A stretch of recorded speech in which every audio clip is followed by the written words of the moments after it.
सणाचा आदर करतो, पण त्याच संविधानानं आम्हाला भारताचा नागरिक म्हणून आंदोलन करण्याचा अधिकार दिलाय आणि आंदोलनाची जागा ही मुंबईमध्ये आझाद मैदानामध्ये आहे. ते आपण आम्हाला परवानगी द्यावी. काय काय होईल काय न होईल या बाबतीत बऱ्याच चर्चा झालेल्या आहेत. ती परवानगी आतापर्यंत प्रशासनानं दिली नाही, परंतु संध्याकाळी 5-5:30 वाजता एक पत्र आलं आणि आम्हाला उद्या या राज्याचे मुख्यमंत्री यांच्यासोबत बैठक आहे, त्या बैठकीसाठी आपण यावं आणि यात काही तोडगा निघतो हे त्यांनी सांगितलेलं आहे. उद्या बैठकीसाठी आम्ही जातो, कारण चर्चा होणं गरजेचे असते.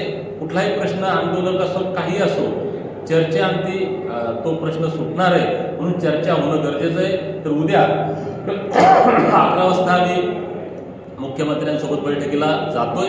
आशा आहे की ज्या धनगरांनी भाजपला या राज्यात सत्ता दिली, ज्या धनगरांनी देवेंद्र फडणवीस साहेब यांना मुख्यमंत्री केलं, ज्या धनगरांना मुख्यमंत्री देवेंद्र फडणवीस साहेब यांनी 2014ला बारामतीमध्ये लाखो धनगरांच्या समोर शब्द दिला होता की आम्ही पहिल्या कॅबिनेटमध्ये तुमचा प्रश्न सोडवतो, कारण या आरक्षणाच्या प्रश्नाचा आमचा अभ्यास झालेला आहे. आमच्याकडे ट्रकभर गाडीभर कागदपत्रांचे पुरावे, आम्हाला अभ्यास करायची गरज नाही. तुम्ही आम्हाला सत्ता द्या धनगर बांधवांनो, पहिल्या कॅबिनेटमध्ये तुमचा प्रश्न सोडवतो.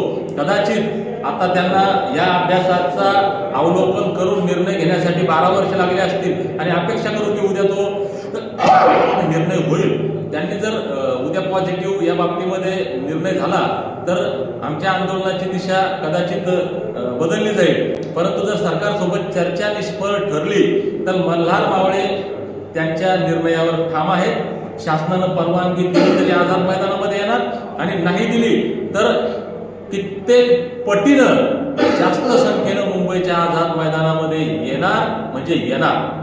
तुम्ही म्हणालात की देवेंद्र फडणवीस यांनी बारामतीच्या आंदोलनाच्या वेळी आश्वासन दिलं होतं की पहिल्याच कॅबिनेटमध्ये धनगर समाजाला एसटीचं आरक्षण देऊ. त्यानंतर कितीतरी कॅबिनेट झाल्या.